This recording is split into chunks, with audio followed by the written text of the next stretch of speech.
for your support for the Untold Radio Network family of shows and join in on the conversation by using super stickers and super chats on YouTube. Got a question you want answered?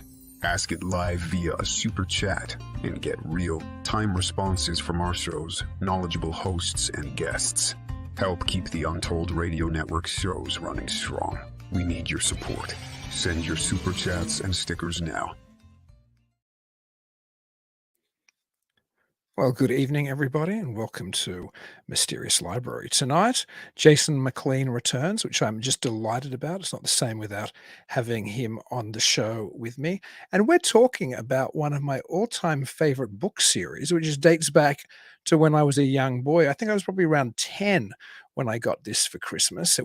My version was actually called Mysteries of the Unknown, which was a collection of an omnibus of the 3 titles, but the books were better known as Usborne's The World of the Unknown. And there was a book on ghosts, there was a book on monsters, and there was a book on UFOs, which probably launched my Fortean interest at an early age, as it did many others. So that's what we'll be talking about tonight on Mysterious Library.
Greetings and salutations, fellow mysterious librarians. We have returned, and we're talking about Usborne's World of the Unknown, a book that was apparently influential back when Dean was a wee lad.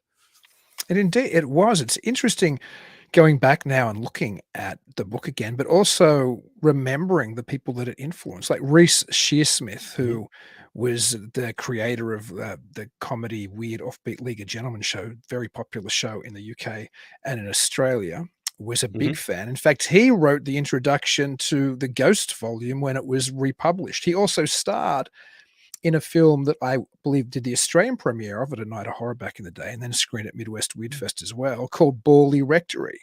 Ashley Thorpe, the director of that film, along with Reece, who starred, were both highly influenced by that book. Nick Frost, who's the star of shows like Shaun of the Dead, massive fan. In fact, it was Reece Shearsmith and Nick Frost were 2 of the big names and 2 of the big celebrities pushing Usborne to republish it when they kind of did this, this petition to get the original one in the series republished. So people who grew up in the 70s and 80s, particularly in the UK and Australia, I know it was published here, but I don't hear about it here. Where I was from, it was a massive deal. Yeah, I have to admit, when I was looking at this, like, it felt familiar. I know I ever owned anything like this, but it felt really familiar. Some of the art, like the artwork, like this is just gorgeous artwork in here. There's a Cyclops, and I'm sorry, I love that they have, hold on. Here it is. They have a page where you've got the tripods from the movie of the War of the Worlds, and then right beneath it, you got a Klingon D7 right there. Or is it the D10? Yeah, from the show, not the ones you get later in the movies. So yeah, I love this. I feel like I've seen it before. It may have been something that was in like one of my school libraries growing up, Probably. because I know I didn't own anything like this, but I love the artwork. This is such that very, like, there was this weird time in sort of the comics magazine, world, in like the late 70s, very early 80s, well, to the 70s and into the very early 80s, of these just gorgeously painted illustrations, right? And these are just absolutely like, there's no photographs in here. Everything is recreated as a painting, and it is just absolutely, I mean, just beautiful. I love this page where they're clearly showing like how movie monsters are made, and that's clearly supposed to be the creature from the Black Lagoon, but for whatever reason, I guess they didn't want to Annoy Universal. yeah, even though they've got Frankenstein over here, and they've got the ship from 2001: A Space Odyssey, they got Godzilla and Jaws, but they're like, nope, we draw the line at the creature from the Black Lagoon. At the Gilman. The cover art as well was fantastic, which I'll put up on the screen. This is how the books originally appeared. The US editions are different, and the edition I had was different again, which I'll show in a moment. But that was World of the Unknown Monsters, and there was this cover art spectacular. Look how creepy that is for a kid. World of the Unknown Ghosts and World of the Unknown UFOs. I think they were actually called, although nobody refers to it anymore, as All About UFOs. If you look at the top left-hand corner over the beginning of the big like ghost title there, it says All About. And in a way it was all about those things. Like, you walked away with a pretty good overview as a kid of what this phenomenon was like. That was the cover I had. I had this gorgeous hardbound edition. Oh, wow. Mysteries of the Unknown. That was my cover, and that is beautiful. I think I got it for Christmas from my mother and father when I was about, I want to say 10, but it could have been anywhere between 8 and 11. It was certainly before high school. It was certainly when I was still, in I think what you call grade school in America. Like, it was pre-teen, a super influential time in any young person's life. And these books had just a tremendous impact on me. They still do. I mean, I still think they're still worth picking up now. Like, if you're an adult and you don't have these books, you can get a secondhand copy of the omnibus. Again, this is the omnibus, which has all 3 in it. You can literally pick it up on eBay for like $5 to $8, like in that kind of range. It's not an expensive book to get. A hard copy, original printing, will probably cost you closer to $100 or something, but whatever. It's still got the same art in it. And to be honest, they've reissued them. As you can see, some of these are the reissued covers. No, they all are the reissued covers. So you can see in the bottom, it's got the people who did the intro. So on Ghosts, for example, that's Reece Shearsmith did the brand new introduction for the Ghost book. So if you want to get the new editions, you can get people talking about how it influenced them as well in a forward, which is kind of nice. That's pretty cool. Yeah, these are just, I love this. It was just, it's gorgeous artwork. And like you said, we'll get into more detail, but real quick, Horace has a great question. Horace Smith asks, did Dean's parents know what they were encouraging? Clearly not, or they would have just bought him meth. Yeah, they're watching the show now. My mother and stepfather are. Anyway, speaking of Horace, I was going to do a fresh off the presses today as well. I just got a copy of The Great Media Procession, Horace Smith's new book. I'll be having Horace on Talking Weird in a couple of weeks to discuss it. And it says, on the evening of February 9, 1913, this is from the back cover, a dazzling stream of fireballs astonished onlookers from Canada to the South Atlantic Ocean. This book tells the more than century-long story of attempts to understand this great media procession. Satellites, saints, scientists, spaceships, and space rocks are encountered as the story unfolds. And there's quite a bit on UFOs in this book as well, and how that ties into some of these things. Fascinating book. Horace, who's Professor Emeritus of Astronomy and Physics at Michigan State University, is always a fantastic writer and a great guest. I'm looking forward to talking to him on the show on Talking Weird in a couple of weeks. I will definitely be watching that one. It's going to be interesting. Yeah, it'll be good. But yeah, just quickly too, because we should say maybe why we decided to do this episode. Yes. We just lost Peter Usborne, who I think he was in his mid-80s. He was the publisher of the owner of the publishing house Usborne. And so without Peter, we wouldn't have had these fantastic books, because it was a specialist. It still is. It still exists. It was a specialist kids book publisher. And they had another series, which we're not talking about, but readers who sound interested, who find this interested, or rather listeners and audience members who find this interested, might want to get this as well. This is another set I had. That's the omnibus of the Supernatural World series. But they were 3 separate books as well. They were smaller. They were pocket books, they were called. They weren't quite pocket. They were slightly bigger than a paperback in size, but they were smaller than the, almost coffee table type size of or Asterix or Tintin size, I think of, because they were next to them probably on the library shelf. But there were haunted houses, ghosts, and specters. There was Mysterious Powers and Strange Forces. That's a book I remember having on my shelf as a kid. And there was also Vampires, Werewolves, and Demons. That's another Usborne set. And just quickly, as a little side note, as a kid, this Usborne book I also got as a present. It was a massive influence on me. It might be why I became a private investigator for a couple of years after my first degree. And that was The Spy's Guidebook.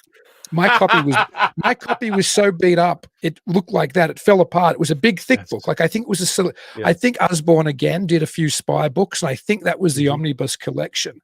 And it had things like how to send secret messages and decode them. So me and my friends who'd read this book would send messages to each other, do secret drop-offs where people could pick it up, spy on each other. Like, I don't know if they have books like that for kids these days, books that encourage you to be a spy or a private investigator, but they did when I was a child. And look where it got you. Yeah, no, I remember those things around. I don't know if they still, I imagine they still make stuff like that, but who knows, given the climate.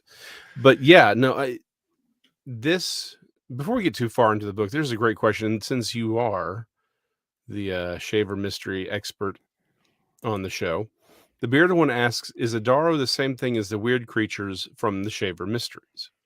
Is Adaro the same as Adero, just misspelt? If that's the answer, then Adero is the same as a weird creature from the Shaver mystery.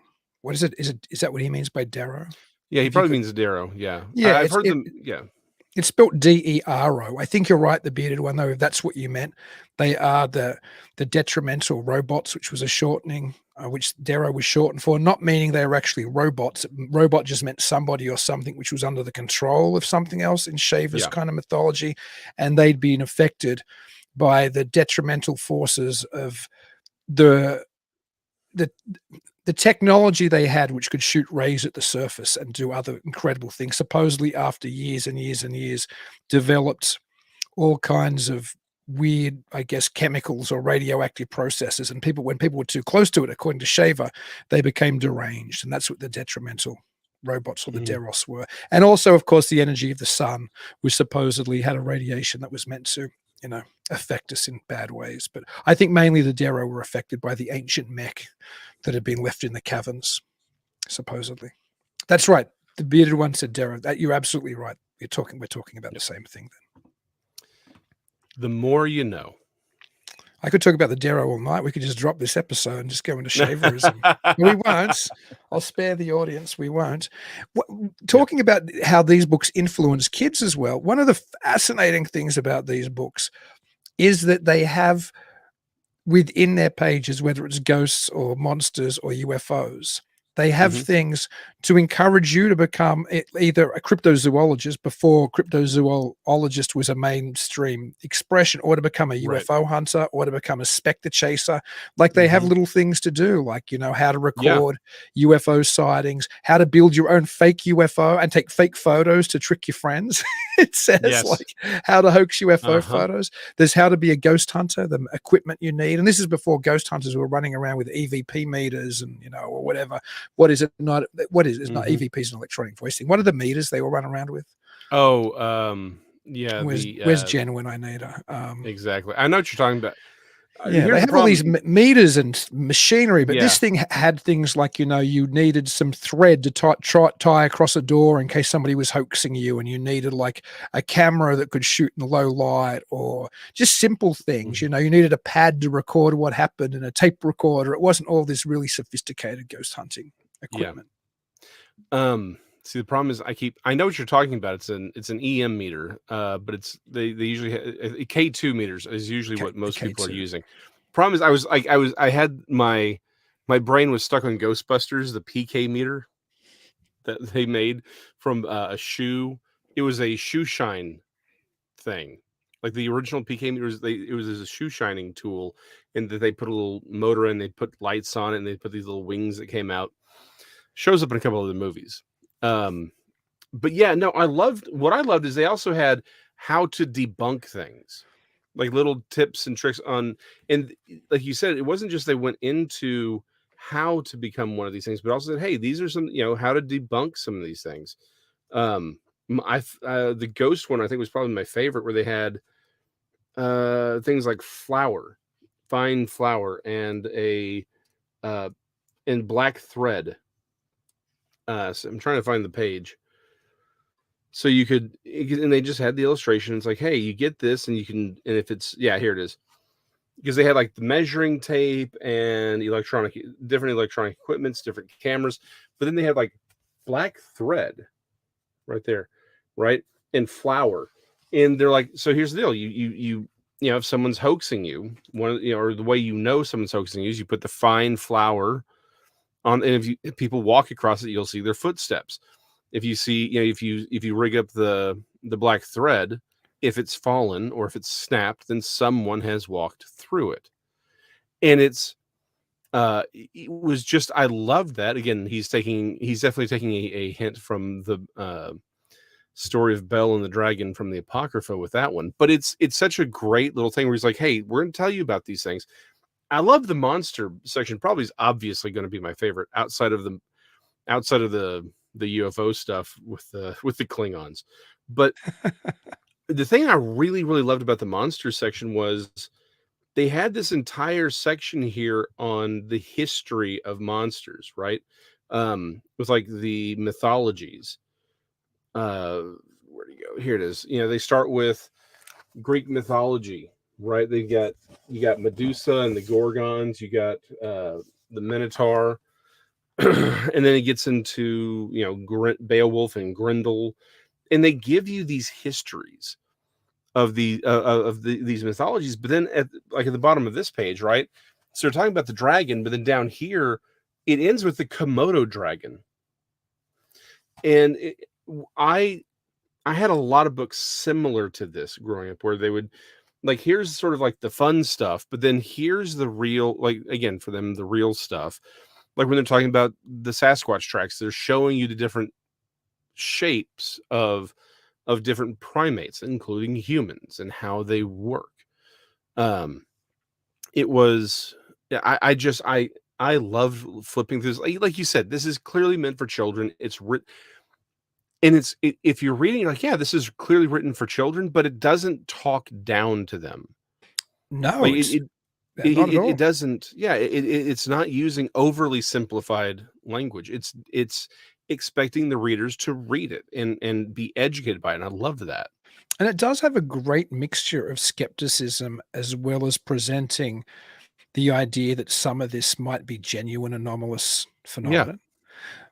So there are things where they'll do a big page in the UFO books about normal phenomenon, which is misidentified. So they'll have picture after picture of what a UFOs could really be. But then they'll also list cases like Socorro, the famous Lonnie Zamora sighting.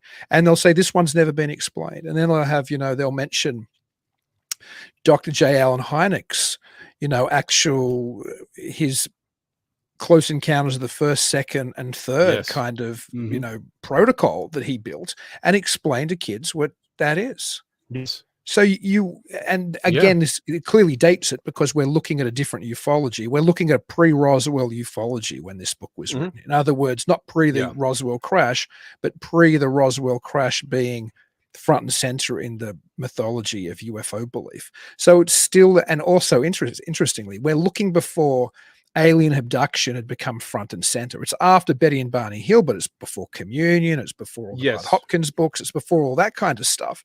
So the book lists things like, this is my first introduction to aliens proper, although it might have been an In Search Of episode, I can't remember. In Search Of and this were the two things which formed my interest in the weird.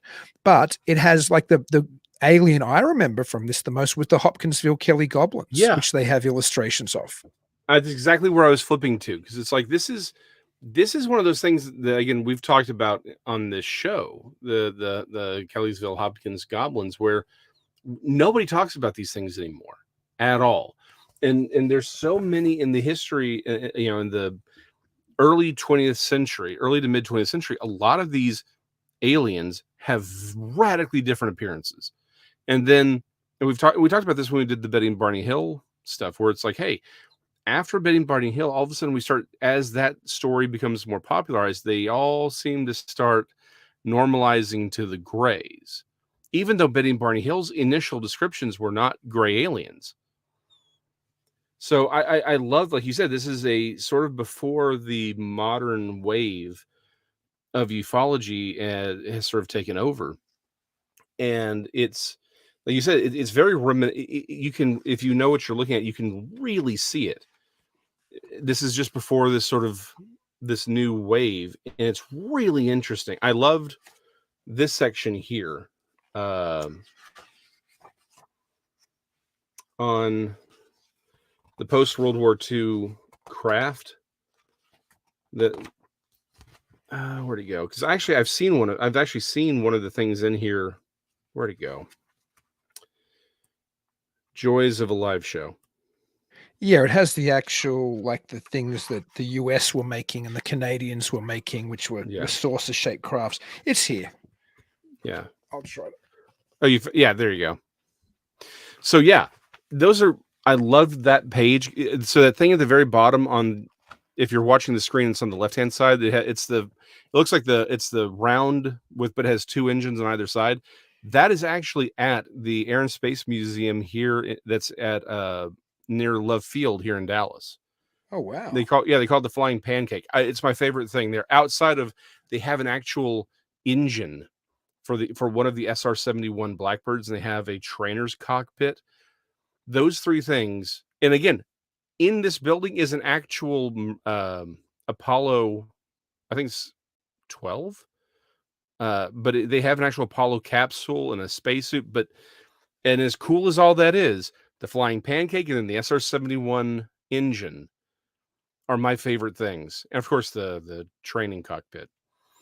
Fantastic. Yeah. I wanted to read from the beginning of the Mysteries of, they've got Mysteries of the Unknown here, part 3, but of course it would just be the very beginning of the World of the Unknown UFOs book. It has, what are identified flying objects? Could UFOs be hallucinations? Or possibly, some could be.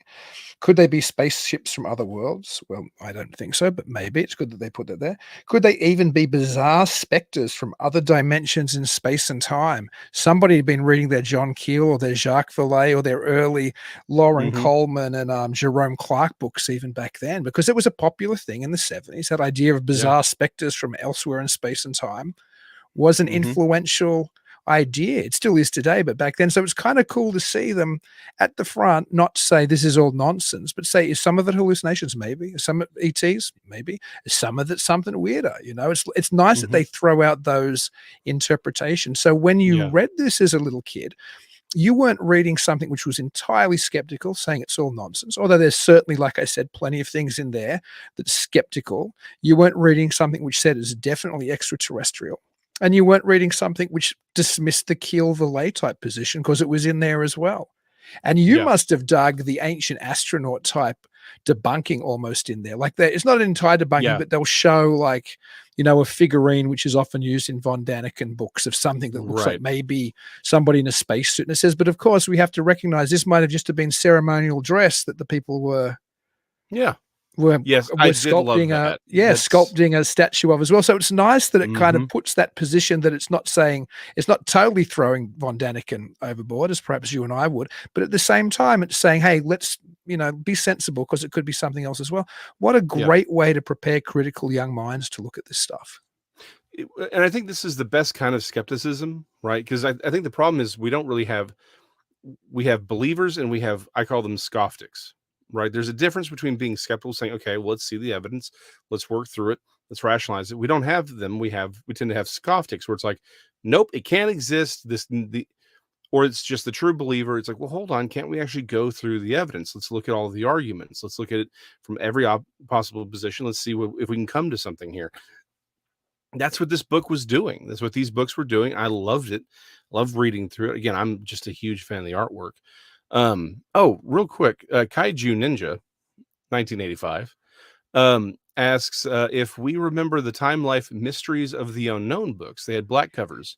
Indeed. I owned a bunch of those. My parents got those for me because that's what you do when you won't shut up about it. We should do that. We should do that series as well. I have some here. Yeah. I need to buy the whole series because I don't have the whole series here. I keep meaning to. But you know what? That was a book series in a period when there wasn't as much popularization of things in the X-Files type period, like in the later 90s. Yeah. I think those books came out in the 80s, which really put a lot of this paranormal, UFO, cryptozoology weirdness kind of out there front and center. And supposedly those ads, which I don't think I saw in Australia, but they were a big deal here. Apparently the TV ads ran in America all the time.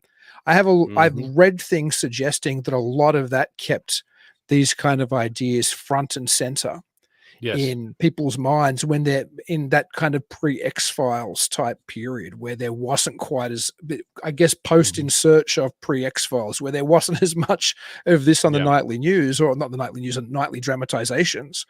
There was these ads running constantly pushing that Time Life series of books. Supposedly, again, I wasn't in America at the time. I was in America at the time, and I can assure you they did. That's why I got them. There you go. I very much remember this. I grew up with those, and again, like I said, this feels very familiar to me. It may have been in one of the school libraries or some version of it. It may just be that the artwork style is really, really familiar, but I loved reading through this. I was like, okay, what am I going to be reading? And I loved how, like you said, this is such a balanced book in a lot of ways, right? It's not trying to say, hey, like you said, all this is nonsense or all of it's absolutely true. And they go through all the different ideas and they go into the mythology, they go into the history of a lot of these things. And like I said, it is clearly written for children, but it's not. This has been a complaint I've had for a long time.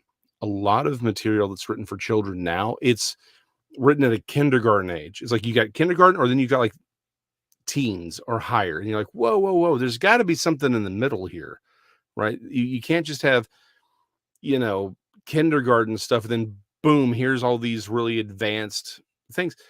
It's clearly written for 8, 9, 10, maybe even prepubescent to early pubescent kids, and be accessible to them, but it's not dumbed down.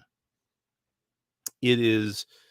I was so impressed by this and just the feel. And again, the nostalgia, I'm not going to lie.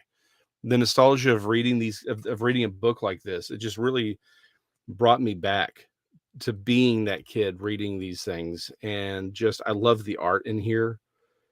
And I loved, and this is one of those things I was wanting to do with my next round of books. I loved, and this is probably, honestly, this is sort of the period where I got this idea from, where the creatures or the illustrations leave the box, right? Like, here's the box. It defines the page, right? But then it's like, nope, the creature has somehow escaped. I have that a lot of, you see that a lot in comic books where things will leave a panel or whatever. You don't see it very often in books like this, but I love the fact that they did that. Like, again, like the dragon, right? The dragon, the fire, it's all inside the box, but except for the fire and some of the wings and part of the tail is going outside of the binding box. I love that. I love this is a very well planned, well designed book. As someone who spends a lot of time designing books and has over the years, I really appreciated the extra effort they put into this. These were professionals that knew what they were doing, and it shows, and I love it. Love it. And it really draws you in as an adult and as a kid. Like when those illustrations burnt into my subconscious as a child. In fact, My daughter, I've recently, when I say recently, probably over a year ago now, introduced to the Beowulf story. And there's a wonderful Oh yeah. Beowulf animation, and we've read Beowulf, and Mhm. she knows the Beowulf story.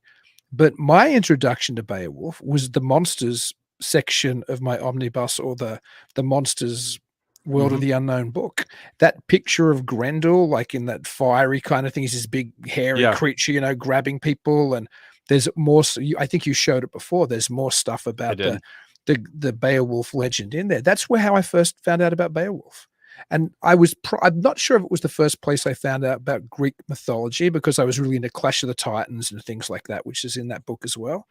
But what a wonderful way to introduce children to Yeah. culturally important legends and stories, by putting it in a book which also has Sasquatch and the Loch Ness Monster in there. Speaking of Mhm. Sasquatch and the Loch Ness Monster, that also indicates how this is from an earlier time. The main cryptids in that book, and I don't think the word cryptid appears once in that book, It doesn't. I didn't but see it. but the main things in there are things like sea serpents, Loch Ness Monster. It has the Yeti and then its cousin, the Sasquatch. Like, it's the Yeah. same as when you watch In Search Of. There aren't Dogman and there aren't, all these other weird and bizarre creatures. This is what was at the front and center of Mhm. the idea of then a monster. Like, who would have known what a cryptid even was back then? And Yeah. nobody would have even known what that meant, right? But when you thought of cryptids, or when you thought of monsters that might be real, it was the Mhm. Sasquatch, it was the Yeti, it was the sea serpent, it was the Loch Ness Monster, and that was really about it back in the 70s. So again, when you open the book, you really are entering an earlier time. Yeah. It's a wonderful time capsule, really.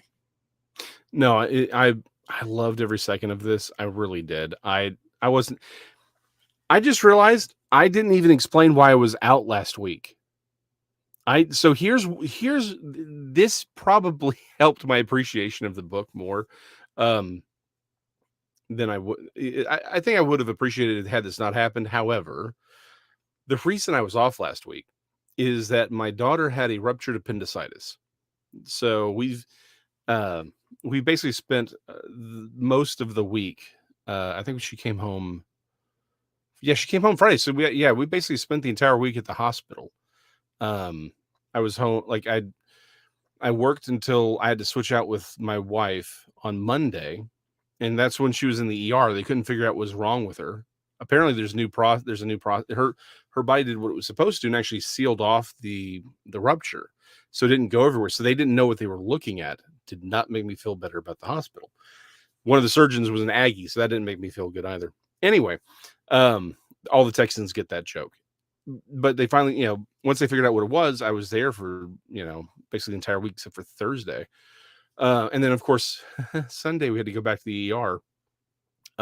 She was fine. She just was she was dehydrated. But what they did was they actually drained the fluid out. Like apparently there's this new process where if the stuff hasn't gotten everywhere, they drain it and then they treat it with antibiotics to let everything go down. Then they do the appendectomy as a laparoscopic procedure. So anyway, that's where I've been. So I think, all the things going on, it was just nice to kind of kick back with something that just felt really familiar when you're a kid, right? Just love this book. I think I was probably in a state to want something a little more, a little familiar, something non-threatening. And just something with I'm sorry, this is an amazing quality of artwork. It really is.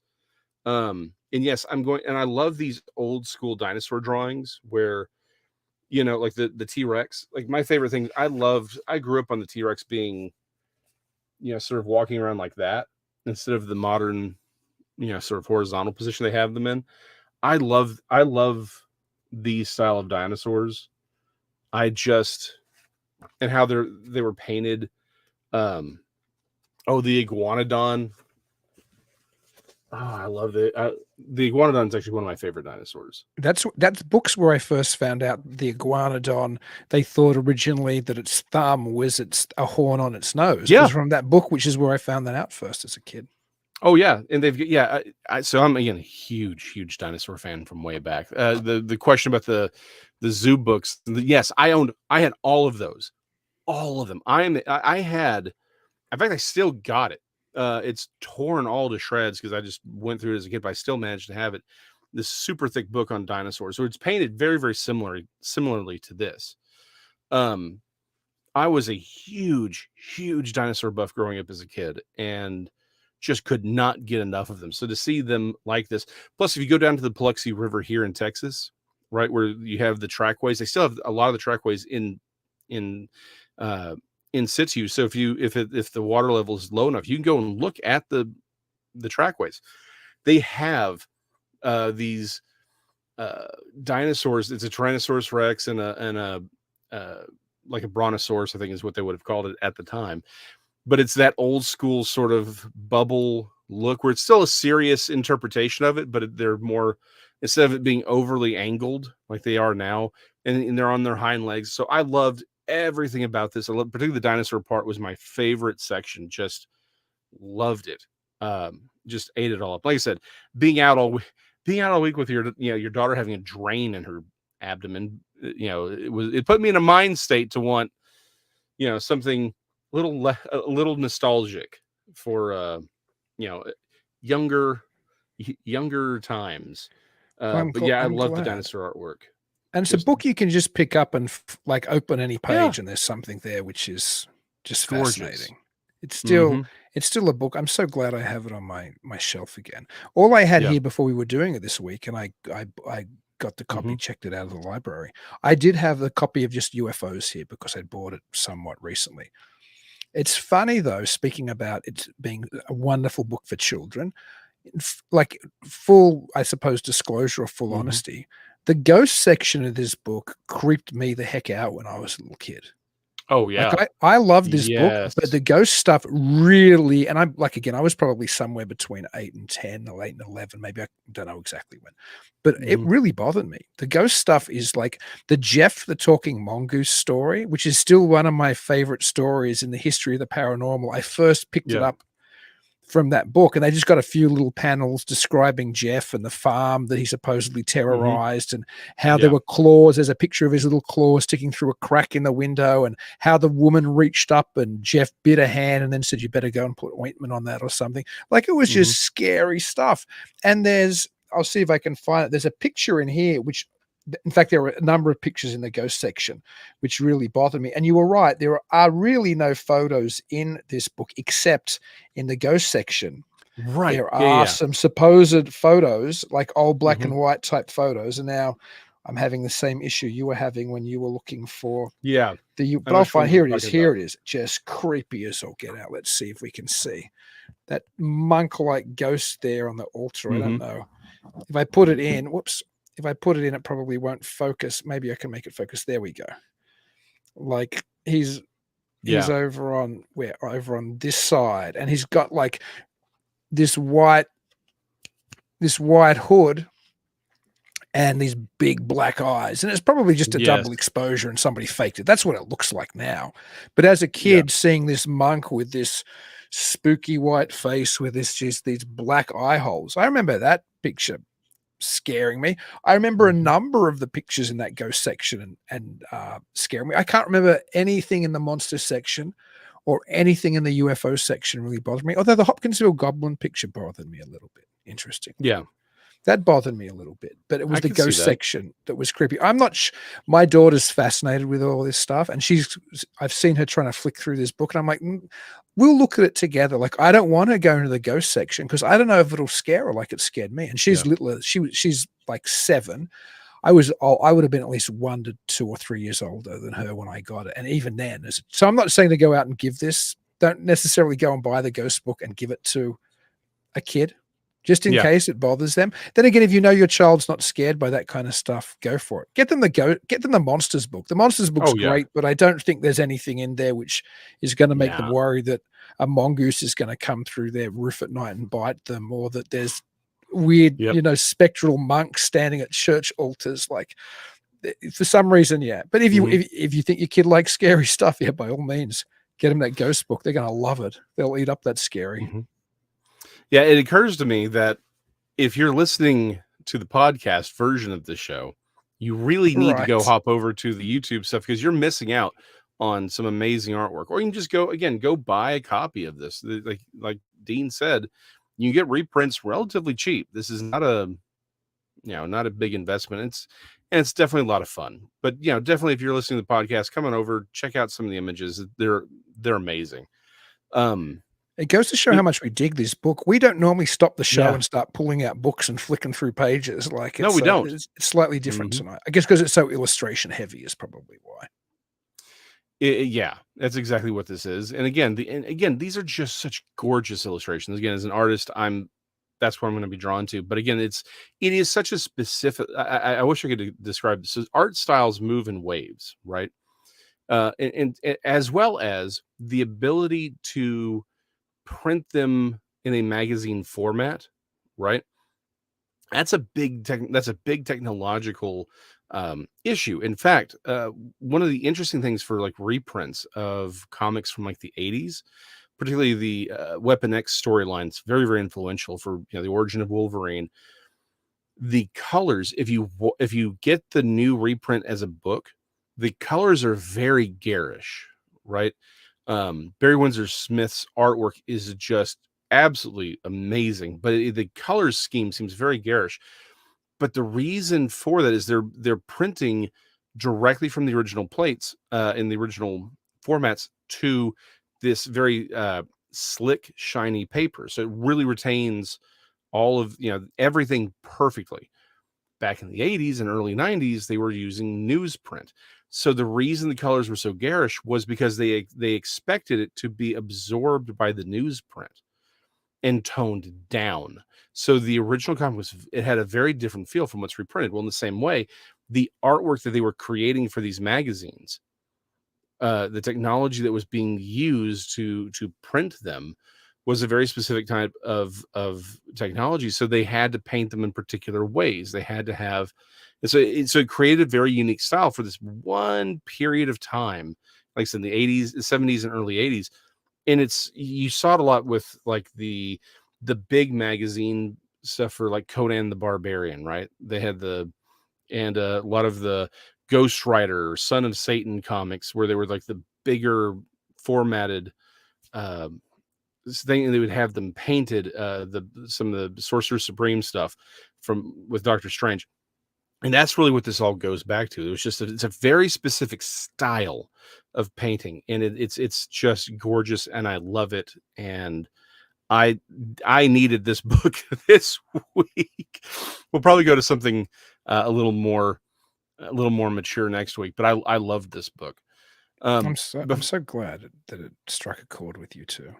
Yeah, well, and I'm glad, and like you said, this is the thing that got you on this. Apparently, it seems to be again. Mom and Dad Bertram, you should have just given him crack, apparently, because it would have probably worked out better, or maybe some meth or something, because now he's moved to an undisclosed location in the U.S. researching UFOs and the Shaver mysteries.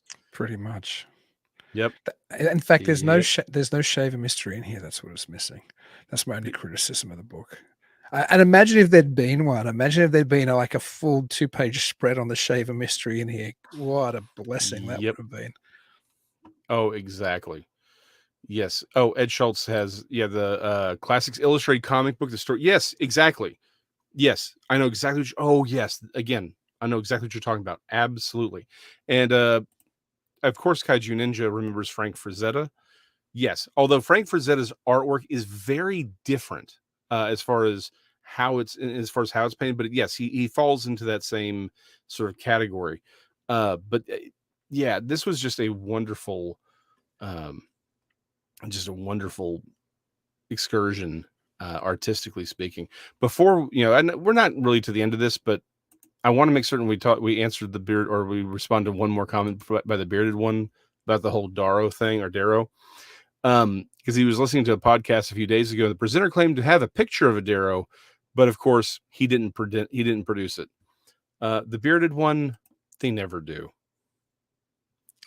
Although Richard Shaver had his rock books, which had, I suppose, illustrations of some of the other residents of this very strange planet, other creatures. But yes, I've yet to see a convincing photo of a Darrow. Because if you go down in the caverns, as Richard Shaver would have said, You're not going to come up again.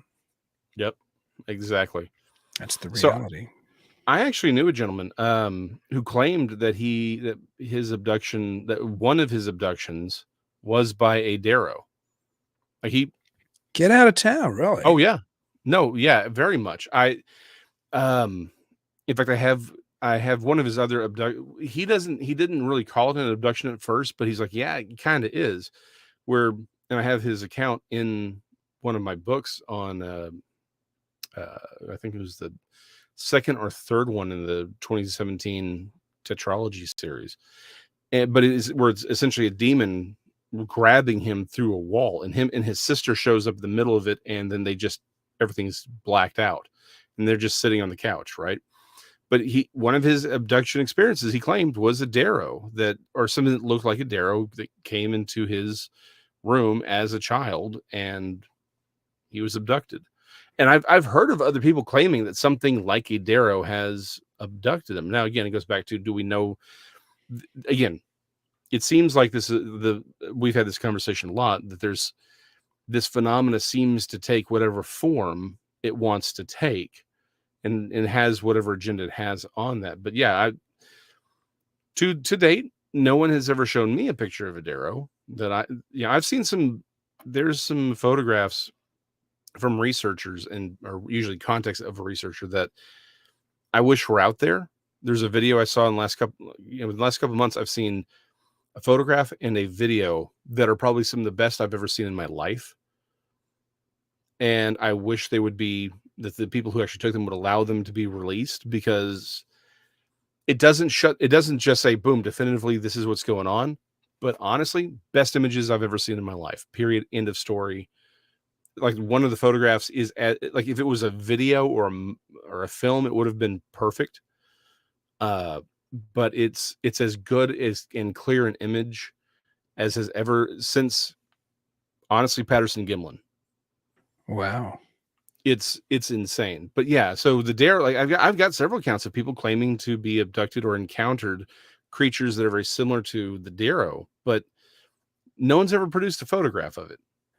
Well, there might be two reasons. Let's just assume there's a reality to the Darrow, and it wasn't all just the imaginings of perhaps schizophrenic Richard Shaver. Let's say there really was something to the story.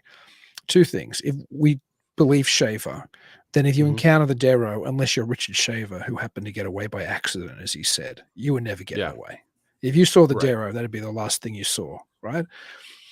Well, it mightn't be the last thing you saw, but you become one of the thousands of human captives that they had using as slaves and other nasty things we can't talk about, and then finally consuming.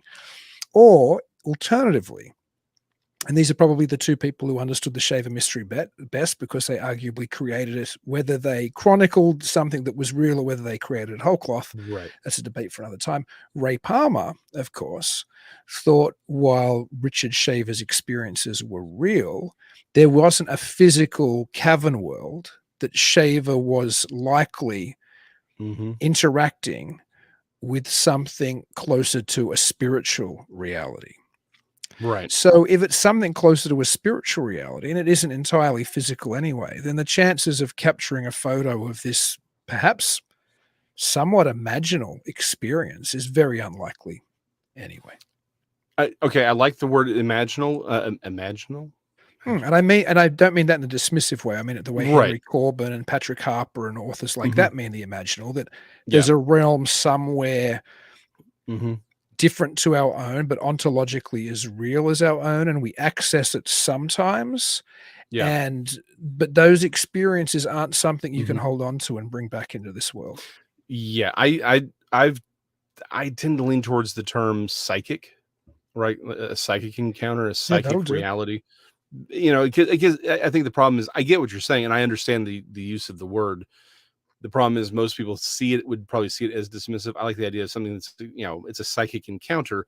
Again, it doesn't mean it's not real. It just means it's happening in like you said, a plane that it's distinctly different from our tangible material world that we draw pictures of awesome dinosaurs in. And Texas Jack, I cannot put your comment on the screen or read it.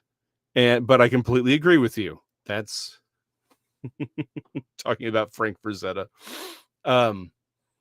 Frazetta did the famous Mothman illustration as well, of Yes, he course, did. of the I guess the man grabbing his gal and running away from this gorgeous, expansive looking Mothman on top of the hill. I need to get that as a poster on my wall. I've been meaning to for a while. Such a beautiful piece of art. Yeah. Yes, that is him. And I think the statue that they have at Point Pleasant, that's based on Frank Frazetta's painting. And Correct. again, I'm a fan. How can you not be a fan of Frank Frazetta? Yes, I have the few times on Facebook and on Instagram. I follow like those groups where they're like like fans of, certain artists and whatnot. And Frazetta is definitely one of them. That and Wally Wood was an amazing artist. He did a lot of sci-fi stuff and other stuff. But yeah, no, Frazetta just does not get any better than that. So, I wonder, speaking about this beautiful artwork and speaking about the type of way this book is written to inquisitive young minds and not written down to them, but writing at a level that a competent young reader can understand, but not pretending that they're halfway illiterate.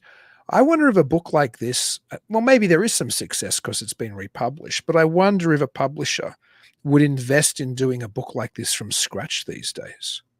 It's hard to imagine, to be honest. You know what? That's a great question. I wish we should probably talk to someone who publishes books. You could do the art. Here's a book you could write and do the artwork for, Jason.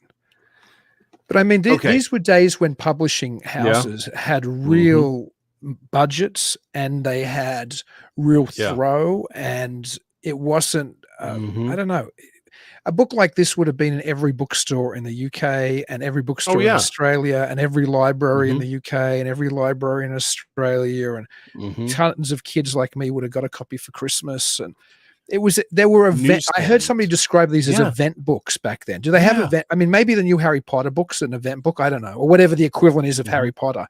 But there were event books when you were kids. There were books which were kind of, important, and they were published and pushed out by houses with the throw to get that kind of book out. I'm not sure if the publishing game even works like that anymore. I mean, there's a lot of stuff produced, man, but yeah, like these things would have been at newsstands, right? They would have, because they aren't very thick. These would have been on newsstands right next to the magazines for the kids as well.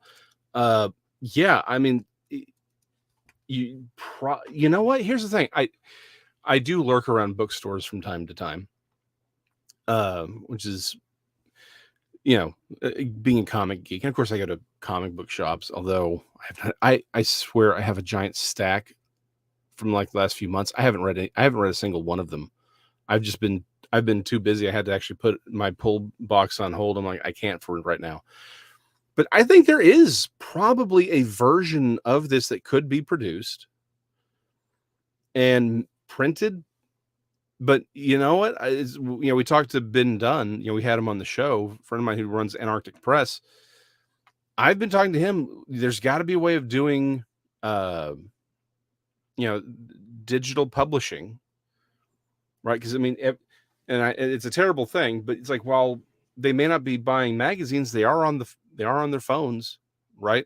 And there's a lot of stuff where it's like, okay, you flip through and they are creating that. So there may be some space for something like this to be reintroduced to kids, but again, from scratch, from a modern, with the last, this was done in the late 70s. So last literally 40 plus years of because we're getting old, last 40 plus years of, no, hold on. This was like 1987, wasn't it? No, that'd be the reprint you have. It originally. Yeah. Sorry. 1977. Yeah. So 1977. So, yeah, so 46 years of development in this. Yeah, I think something like this could absolutely be put out. You could always talk to Doug at Hangar One, Doug, of course, Hijack, of course, not only runs the Untold radio network, he also has a publishing company. I was actually not going to use any names. I was simply hinting, but sure, throw Doug out there. So, okay, Doug, you heard that. That's on this man. I was leaving everyone's name out of it. I was being sly. I was teasing, and he's the one throwing you under the bus. So when you fire us, just fire him first. That's all I'm saying. You should, though, approach Doug and say, hey, there's a gap in the market that used to be filled by these type of books. Maybe we could hit the preteen audience with something sophisticated and up to date. Like, these books are fantastic, but there's been a lot of changes in the cryptozoological and ufological and ghost hunting world since 1977. I mean, they're almost unrecognizable. To be honest, I prefer all those worlds back in 1977. I prefer the world back in 1977, but that's not where we live now. So there's space for a new Mysteries of the Unknown or World of the Unknown series. All right, it's something to discuss. Real quick before we hop out. So Joe Fox had pointed out that he had an old Frank Frazetta was old soldier of some type. He goes, well, not very old. Just own up to it, Joe. It's very old. It's very old. It's okay. We're all getting old. My knee tells me that all the time. Yeah, don't even start talking about that. You start thinking about age becomes reality. It's better just to... I was like, you're only as old as I feel. You're only as old as you feel. Well, I feel like I'm 83. Screw that.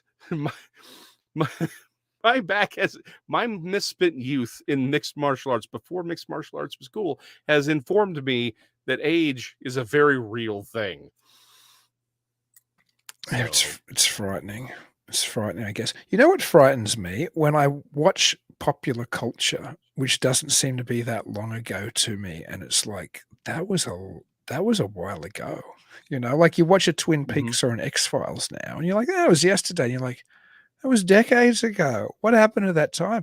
Or you watch the Waltons. This is what really hits me. My daughter loves the Waltons because I introduce her to wholesome quality programming and avoid a lot of the modern trash that's out there. But the Waltons was when that was made, which was made in the early 1970s, it started, right? When that started, and it ran almost to the 80s, I think it ran for 9 seasons. When that started, it was closer to the Depression years it was imagining, which seemed a long time ago when the Waltons started. Yeah. The Waltons was closer to the Depression years it was imagining than we are now to when the Waltons was made. Yeah, I know. So I can remember the Waltons as a kid. Yep. So I was closer then to the Depression than I am now to the Waltons. That is terrifying.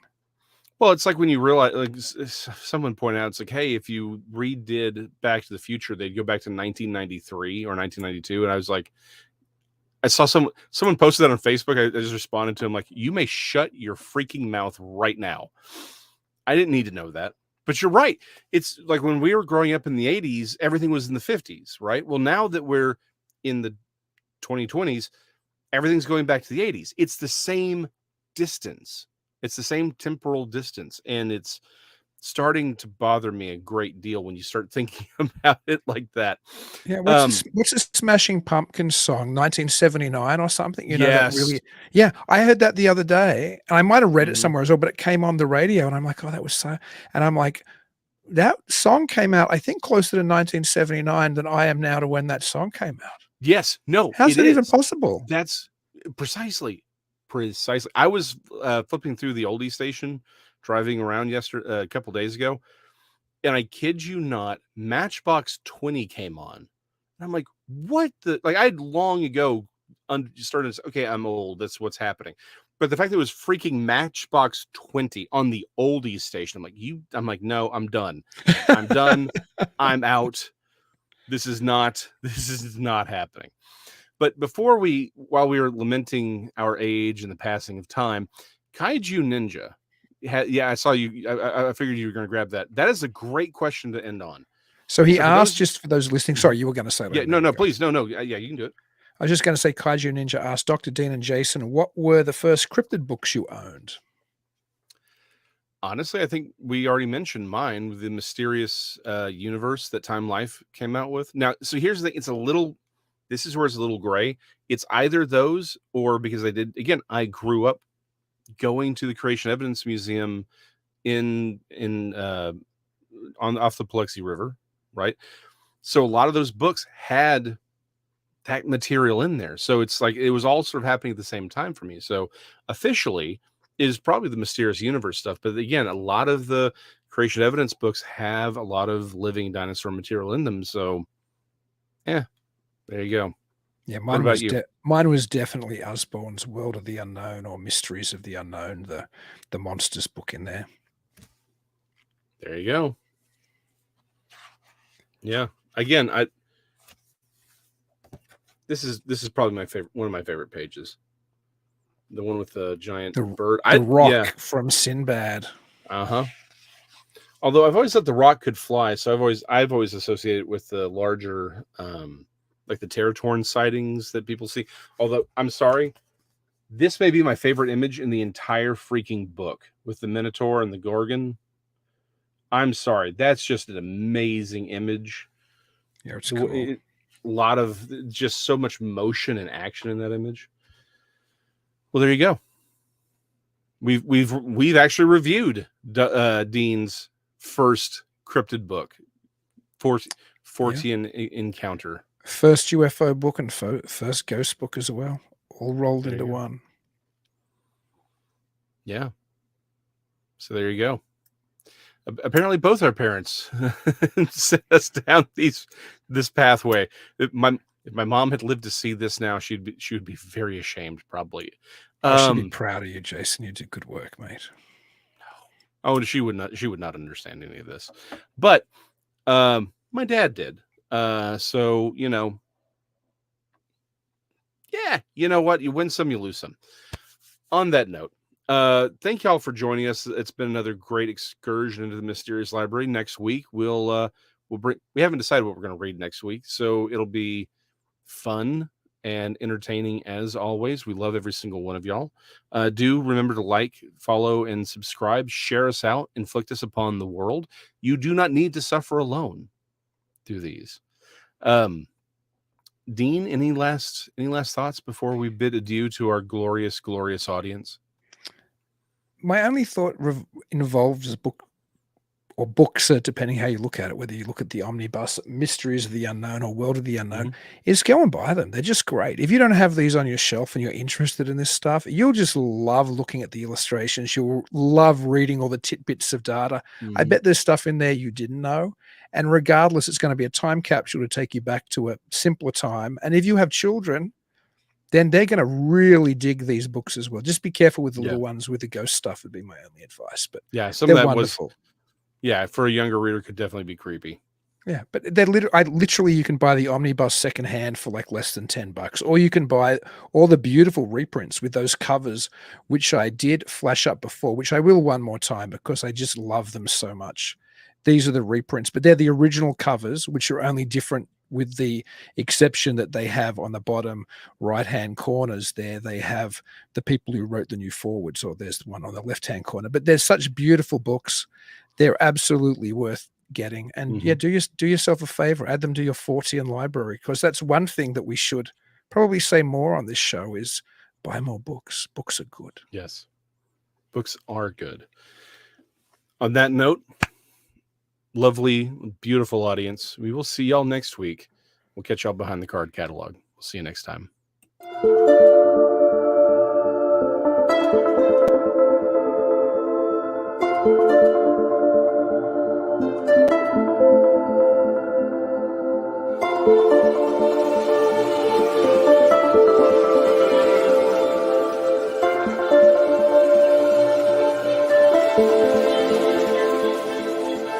Thank you.